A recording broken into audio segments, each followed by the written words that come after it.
Shalom saudara pendengar saudara rohani yang dikasihi Tuhan Yesus Kristus.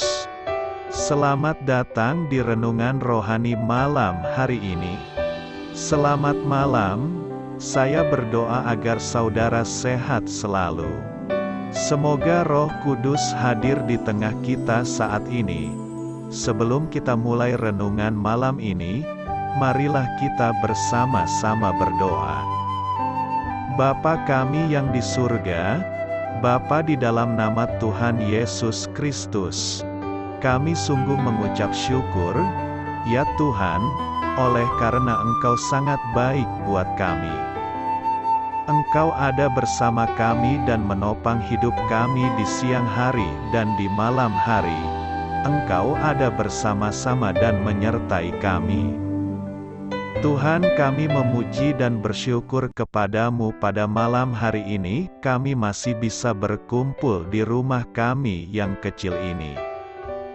Tuhan, saat ini kami hendak mendengarkan firman-Mu.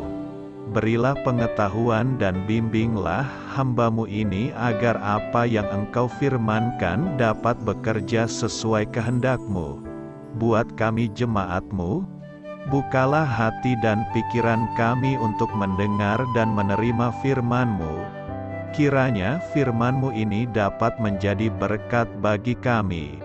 Berbicaralah Tuhan, kami sudah siap menerima firman-Mu. Di dalam nama Tuhan Yesus Kristus kami berdoa dan mengucap syukur. Amin. Sahabat saudara rohani, pembacaan ayat emas Alkitab renungan kita malam hari ini. Nats pilihan kita adalah, siapa yang boleh diam di gunung-Mu yang kudus, yaitu Dia yang berlaku tidak bercela. Tertulis dalam kitab Mazmur 15 ayat 1 dan 2. Bacaan kita pada malam ini terambil dari kitab Mazmur 15 ayat 1 sampai dengan ayat 5. Mazmur Daud, Tuhan, siapa yang boleh menumpang dalam kemah-Mu? Siapa yang boleh diam di gunung-Mu yang kudus? Yaitu Dia yang berlaku tidak bercela, yang melakukan apa yang adil dan yang mengatakan kebenaran dengan segenap hatinya, yang tidak menyebarkan fitnah dengan lidahnya, yang tidak berbuat jahat terhadap temannya dan yang tidak menimpakan cela kepada tetangganya, yang memandang hina orang yang tersingkir, tetapi memuliakan orang yang takut akan Tuhan, yang berpegang pada sumpah, walaupun rugi, yang tidak meminjamkan uangnya dengan makan riba dan tidak menerima suap melawan orang yang tak bersalah. Siapa yang berlaku demikian, tidak akan goyah selama-lamanya. Mazmur 15 ayat 1 sampai dengan ayat 5. Topik dari ayat emas renungan kita adalah, hanya dengan hidup jujur, kita dapat semakin bermartabat di mata orang lain. Mari kita mulai renungan malam kita.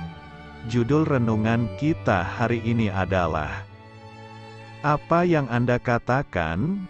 Kisah inspiratif.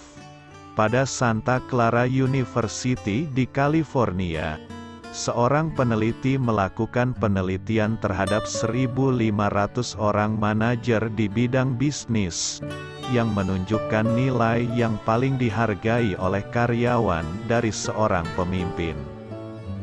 Para karyawan tersebut mengatakan bahwa mereka menghargai pemimpin yang dapat menunjukkan kompetensi, mampu memberikan inspirasi kepada para pekerja, dan pandai memberikan arahan. Akan tetapi, ada sifat keempat yang lebih mereka kagumi, yaitu integritas. Lebih dari segalanya, para pekerja menginginkan seorang manajer yang memiliki perkataan yang baik, yang terkenal dengan kejujurannya, dan yang dapat dipercaya. Walaupun temuan dari hasil penelitian ini sangat penting bagi para manajer Kristiani, temuan ini juga menyampaikan sesuatu bagi setiap orang yang mengaku sebagai pengikut Yesus. Integritas harus menjadi ciri semua orang yang percaya kepada Kristus, apapun posisi mereka. Menurut kitab Mazmur 15, kebenaran menjadi inti setiap perkataan dan perbuatan orang kudus. Karena Allah selalu menepati kata-katanya, maka wajar kiranya apabila orang kudus dikenal sebagai orang yang tindakannya sesuai dengan apa yang ia katakan. Kita semua perlu lebih hati-hati dalam menjaga integritas kita. Apakah orang-orang di sekitar kita mengagumi kejujuran kita? Apakah Tuhan melihat kita dengan setia melakukan apa yang kita katakan, bahkan apabila hal itu akan menyakitkan bagi kita? Mazmur 15 ayat 4. Amin. Marilah kita renungkan di dalam hati kita. Kita harus menyatakan prinsip kebenaran, dan membiarkan kebenaran itu bekerja dalam hati manusia. Kita boleh memetik daun-daun sebatang pohon seberapa banyak yang kita kehendaki. Tetapi hal ini tidak akan menyebabkan pohon itu mati. Karena musim berikutnya daun-daun akan bertumbuh kembali dan menjadi lebat seperti semula. Tetapi cobalah ayunkan kapak pada akar pohon itu. Maka bukan saja daun-daunnya yang berguguran, tetapi pohon itu akan mati.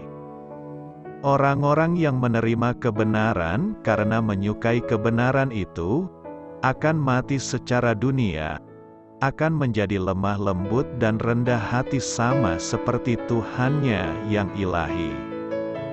Segera setelah hati menjadi benar, pakaian, percakapan, kehidupan, akan serasi dengan firman Allah. Kita perlu merendahkan diri kita di bawah tangan Allah yang Maha Kuasa. Kiranya Ia menolong kita untuk menjejakkan kaki kita dengan teguh di atas pentas kebenaran abadi. Pengaruh yang mengubahkan dari kebenaran menyucikan jiwa itu. Ia menyukai perintah-perintah Allah. Rasa takut dan hukumannya sama. Kasih Kristus yang dinyatakan dalam pengorbanannya yang besar untuk menyelamatkan manusia, telah menghancurkan setiap rintangan. Kasih Allah mengalir ke dalam jiwa, rasa terima kasih memancar dari dalam hati yang tadinya beku seperti batu. Kristus yang berkorban, Kristus kebenaran kita, memenangkan hati dan membawanya kepada pertobatan. Begitu sederhananya tema ini sehingga anak-anak pun dapat mengerti. Orang-orang bijaksana dan terpelajar menyukainya, sementara mereka melihat bahwa mereka tak dapat mengukur dalamnya akal budi, kasih dan kuasa yang ada di dalamnya. Kita mau menyatakan kebenaran yang indah ini kepada orang-orang yang terikat oleh dosa. Kiranya semua orang mengerti bahwa Kristus telah dibunuh oleh karena pendurhakaan mereka, karena Ia rindu menyelamatkan mereka. Marilah kita mengingat bahwa pena dan lidah yang disucikan itu diperlukan. Bila mana kita sebagai suatu umat hidup sebagaimana yang dikehendaki Allah, kita akan mengerti gerakan yang dalam dari Roh-Nya, maka akan lebih banyak yang dapat dilakukan bagi mereka yang belum pernah mendengar kebenaran.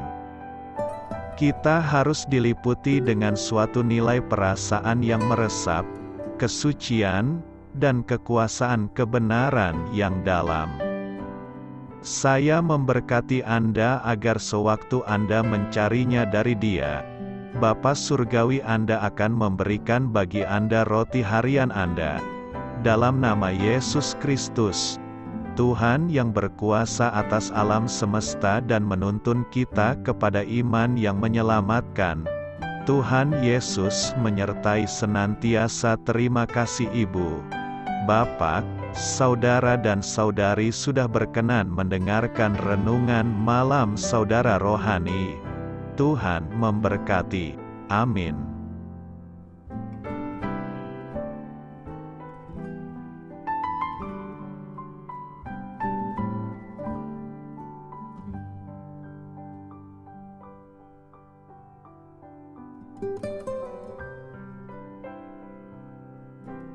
Marilah kita renungkan, sahabat saudara rohani, demikianlah renungan firman Tuhan malam hari ini. Semoga menjadi berkat di dalam hidup kita dan menjadikan kita pribadi yang lebih baik. Sebelum kita beristirahat pada malam hari ini, marilah kita berdoa. Bapa kami yang di surga, Bapa di dalam nama Tuhan Yesus Kristus, kami sungguh mengucap syukur, ya Tuhan, oleh karena Engkau sangat baik buat kami. Engkau ada bersama kami dan menopang hidup kami di siang hari dan di malam hari. Engkau ada bersama-sama dan menyertai kami, ya Tuhan Yesus. Kami mengucap syukur untuk firman-Mu, ya Tuhan, yang memberikan kami kekuatan dan menyadarkan kami bahwa kami tidak perlu takut dengan gelap dan malam. Sebab Tuhan, Engkau ada bersama kami. Engkau melindungi kami dan menjadi perisai bagi kami hamba-Mu. Berdoa saat ini, Tuhan, untuk setiap pendengar renungan ini yang mengalami ketakutan, kecemasan, kegelisahan, pada situasi gelap dan malam hari di dalam nama Tuhan Yesus Kristus. Kuasa Tuhan melepaskan mereka dari segala ikatan roh-roh ketakutan yang mengikat mereka saat ini. Tuhan melepaskan setiap anak-anak-Mu dari segala rasa takut dan kecemasan. Di dalam nama Tuhan Yesus segala kuasa-kuasa roh jahat, kuasa setan iblis yang mengganggu anak-anak-Mu, ya Tuhan, tolong hancurkan dan halaukan dengan kuasa-Mu. Dalam nama Tuhan Yesus Kristus, berkati setiap kami anak-anak-Mu, ya Tuhan, dan lindungilah kami. Kami aman di dalam Engkau. Ya Tuhan, penuhilah setiap hati kami dengan keberanian, damai sejahtera, dan sukacita serta ketenangan yang dari Tuhan. Berkati kami di malam hari ini, saat kami tidur dan beristirahat. Kuasa-Mu, ya Tuhan, menaungi setiap kami, memberkati dan melindungi kami. Bangunkanlah kami kembali besok pagi dengan kekuatan yang baru, tubuh yang sehat diberkati Tuhan, dan berkat-berkat yang baru Tuhan sediakan bagi kami. Terima kasih, ya Tuhan, kami sungguh mengucap syukur untuk firman-Mu yang menguatkan kami. Dalam nama Tuhan Yesus Kristus Juru Selamat kami, Bapa kami yang baik, kami mengucap syukur dan berdoa haleluya. Amin. Biarlah firman Tuhan menjadi pengingat untuk kita semua, bahwa tuntunan dari Roh Kudus akan selalu memberi jalan keluar bagi setiap permasalahan hidup kita, dan memberi kedamaian di hati kita. Amin. Sampai jumpa di renungan malam saudara rohani berikutnya.